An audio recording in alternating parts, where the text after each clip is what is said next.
Today's Washington Tech episode is brought to you by Audible. Get a free audiobook download and 30-day free trial at washingtech.com/book. Over 180,000 titles to choose from for your iPhone, Android, Kindle, or MP3 player. And also Warby Parker. Get a free 5-day home try-on at warbyparkertrial.com/Joe. 5 pairs, 5 days, and the try-on is 100% free. That's warbyparkertrial.com/Joe. This is like a fundamental shift in how information moves and how information is manipulated. And that's why I think it's something we need to be prioritizing. Welcome to the Washington Tech Policy Podcast. We deliver the latest tech policy news and brightest tech policy experts to you, wherever you are, so you can stay productive, relevant, and informed in less time. From Washington, D.C., it's the Washington Tech Policy Podcast with Joe Miller.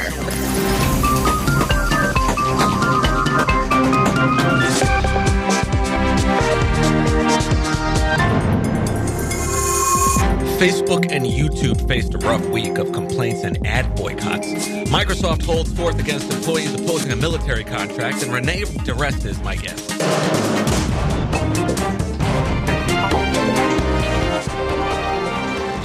The news this week is best organized by company. Let's start with Facebook.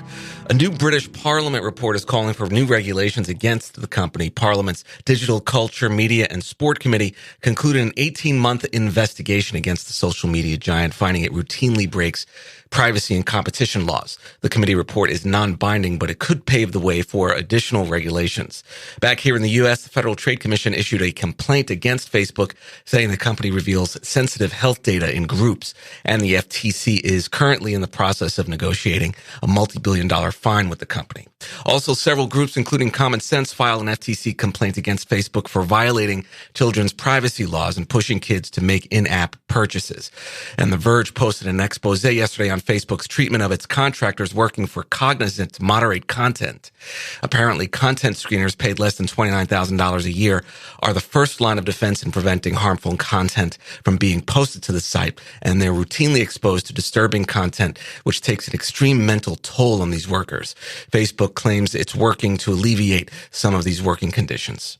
Turning to Google parent Alphabet, YouTube is facing an advertiser boycott after a YouTuber published a report detailing how comments and recommendations on normal products like bikinis ultimately nudge users to access inappropriate videos of children.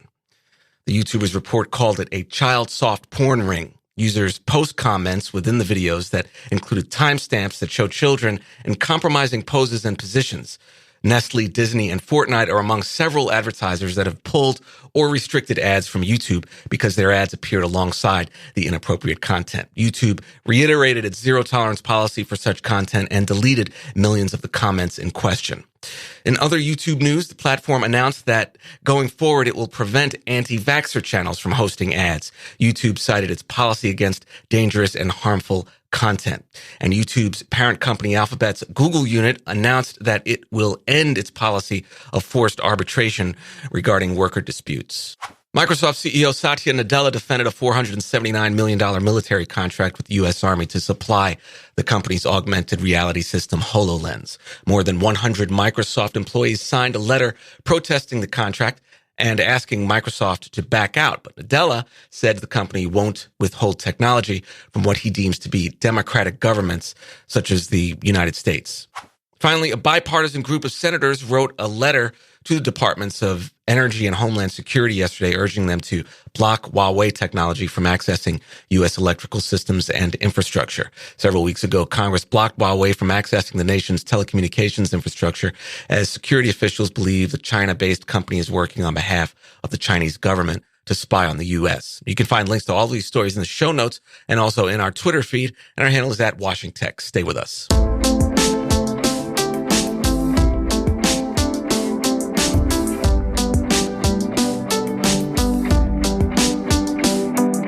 For Washington Tech Policy Podcast listeners, Audible is offering a free audiobook download with a free 30-day trial to give you the opportunity to check out their service. You can listen at the gym, in the car, or on your morning run.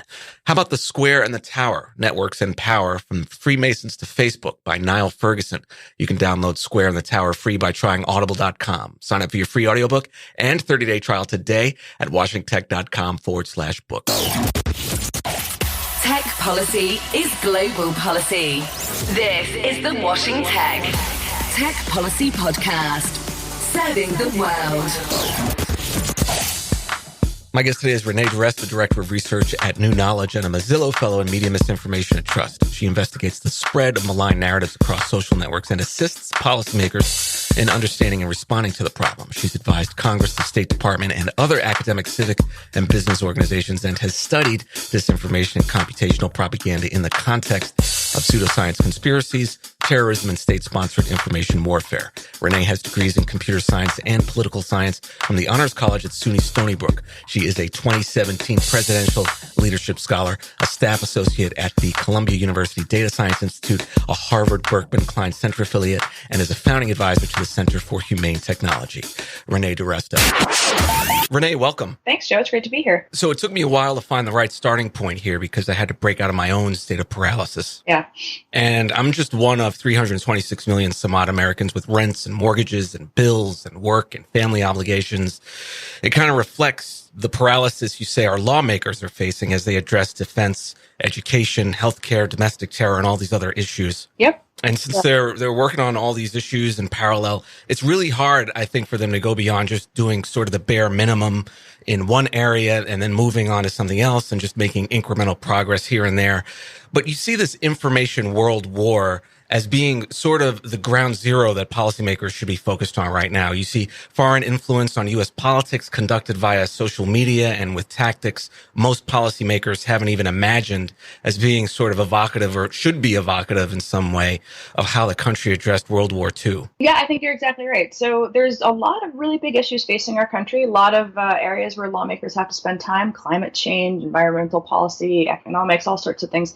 But I think that the key challenge here is that this is like a fundamental shift in how information moves and how information is manipulated. And that's why I think it's something we need to be prioritizing. Was the 2016 presidential campaign sort of the Pearl Harbor? So I think this problem's been more of like a slow boil over many years. ISIS misused social platforms to spread propaganda, actually kind of in much the same way Russia did. But I hope that recognizing what happened during the 2016 election kind of woke us up to the future threat. And in your report to the U.S. Senate Select Committee on Intelligence, you highlighted how Russia's Internet Research Agency targeted and continues to target African Americans. And a recent Pew report found that 8 in 10 African Americans value social media to amplify issues that aren't normally discussed. That's compared to 6 in 10 for both Hispanics and whites. Tell us about what you found. So African Americans were likely targeted first and foremost because they have some very legitimate grievances that Russians were able to exploit over a period of years. So this wasn't just about the election. But at the same time, the other reason that they really leaned into manipulating the African American community in particular is that they are a powerful voting bloc, particularly for the Democratic Party. So cultural pride was a big angle for the Russian trolls. A lot of their material targeted Black women in particular with posts about Black culture, beauty, family, social challenges in those areas, even things like, the fact that nude describes kind of like white people toned skin color when they're trying to buy shoes or hosiery and stuff. So they had all of these like kind of legitimate grievances, large and small, a lot of stuff about police brutality. But what they did was they built up feelings of pride. They built in groups. They said like, we are a community for African Americans. And then they took that in-group pride and they layered on a political angle during 2016 specifically. And that's where you started to see the content that said things like, as Black people, we can't vote for Hillary Clinton, that kind of thing. And so this is a propaganda campaign that's not unlike, I guess, the George Birch Society's opposition to civil rights, which sort of provided the foundation for a lot of the opposition to social justice that we see today with libertarians, dismissing it as some kind of a Marxist postmodernism or it's just strange how these things have evolved. Also in your Senate report, Renée, you argued that not enough focus was placed on Instagram, also owned by Facebook, during last year's hearings. Have you seen any movement from policymakers here? Yeah, so Instagram had dramatically more engagement than we previously known. The Russians had made a lot more accounts on Instagram than Facebook, created more posts, got more engagement per post. But Facebook execs didn't really bring up Instagram during the hearings. Google didn't really call attention to the fact that they owned YouTube either, but there's no movement by lawmakers specifically for Instagram because they can't write regulation targeting one company. This is ultimately an ecosystem problem. But that said, Facebook and Instagram themselves can lean in and make changes. And Facebook had their war room for the 2018 election. They're increasing moderation, that sort of stuff. But ultimately, Instagram is really hard. Messages travel differently. People use pseudonyms. There's not any URLs that, you don't use URLs on Instagram, so we can't find immediate evidence of suspicious dissemination. So it's just a lot harder to detect. So back of the cocktail napkin here, what are you recommending in terms of a counteroffensive? Yeah, sure. So let's look at three things. So first, foremost is the establishment of multi-stakeholder threat sharing, right? So big tech, small tech, government, researchers, academia, we're all seeing different signals. And there were early efforts to combat things like spam and child exploitation and terrorism. So there are past frameworks we can draw on for how public-private partnerships can achieve results. Second thing would be establishment of regulatory oversight for tech companies. I think we all know that's coming. Even Zuck agrees it's needed at this point. And then finally, though, would be the reevaluation of the cyber doctrine, which is to say that information operations should be treated the way that we would treat any other cybersecurity problem.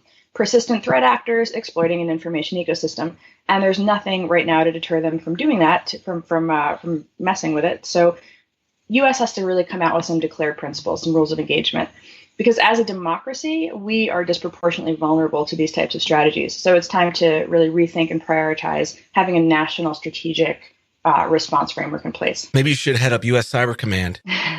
You probably don't pay enough, which is another topic for another time, hopefully before it's too late. It'd be great to work with U.S. Cyber Command. I think, they've got some real expertise here, and it's just a matter of thinking through, what it looks like when public and private partnerships are working. Well, thanks for joining me. Thanks, Joe. Thanks for having me. Now let's turn to your icebreaker, get some career advice from you, and hear about what you're reading and watching these days.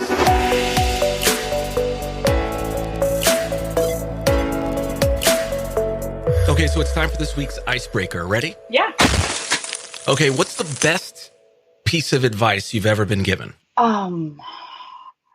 There's a mantra I really like. I think it was actually Barack Obama who said it, so it wasn't given to me personally, but it's be useful, be kind, be fearless. And I think that those are just three things that really go hand in hand. And I'm always trying to think about how I can live that way. I've asked this question before. Carson Martinez back on episode 134 said the best piece of advice she'd ever gotten was don't judge your insides by other people's outsides, which has since become the best advice, if not that I've ever heard, than that I've heard in a long time. So I was reading some of your interviews, Renee, and a lot of the groundbreaking work you've done over the years has been the product of your side hustle. You researched the anti-vax movement when you were working full-time and expecting your first child, which led you to your work with the Obama administration and your current work. Tell us about how you resist the urge to just, watch Netflix. Because I think we all have different projects percolating in our minds that we never really seem to quite get around to them. What drives your curiosity about this stuff? What keeps you moving? I do watch Netflix sometimes with my husband. But I think it's I need something to I need a mission or a goal. I always have to have something I'm working towards. And I love what I do. I'm fascinated by systems. I like understanding how they work. There's always something new to learn. They evolve. So especially in cybersecurity, there's always a new threat, new way to manipulate, new fascinating thing to kind of get to the bottom of. I'm like a huge planner. I have weekly goals and 5-year goals. There's always a schedule. So I'm probably the least spontaneous person on the planet. But I've got 2 little kids and 2 careers in our household. And so I just feel really setting goals and then holding myself to them. It helps me feel like not everything is chaos all the time. But obviously you're a reader. So what are you recommending? I just started Martin Gurri's book, The Revolt of the Public, and it's absolutely gripping. It's about the ways that social media has empowered the public and how the public is using that power to attack societal institutions, but it's not replacing them. So Gurri was a CIA analyst. He has a fascinating background. It's a really great read. And I think that understanding crowd psychology is particularly potent now that technology has really democratized access to putting out messages in a way that we didn't have previously. I'd say also The Square and the Tower by Neil Ferguson is really good on that topic. And then there's a book that I love. It's one of my favorites. It's from 1841, and it's called Extraordinary Popular Delusions and the Madness of Crowds. And I read it when I worked on Wall Street because it's mostly about how did the tulip bubble happen? How do these moments of of mass delusion and irrationality come about. And I think that right now, given the current kind of political and social climate, it's even more relevant today. Well, thanks again, Renée, for joining me. What are some takeaways you'd like to leave with us, and where can folks find you online? So I write for Wired Ideas, and then I put up my stuff on ReneeDiResta.com also. But I'm most active on Twitter. I'm extremely online. No Upside is my handle on there, and I love talking to people. And you've been listening to Renée DiResta, Director of Research at New Knowledge and Mozilla Fellow in Media, Misinformation, and Trust, and Principal Author of the first comprehensive analysis of data submitted by social media companies to the U.S. Senate as part of its investigation into Russian influence in the 2016 presidential election. Renée, thanks for joining me. Thanks for having me, Joe. That concludes episode 175. Thanks so much for listening. If you like what we do, we'd love to hear from you. Please take a moment, head over to Apple Podcasts, give it a review. It helps others know what they can expect and really helps us out. Thanks again for listening, and I'll see you back here next week. Take care.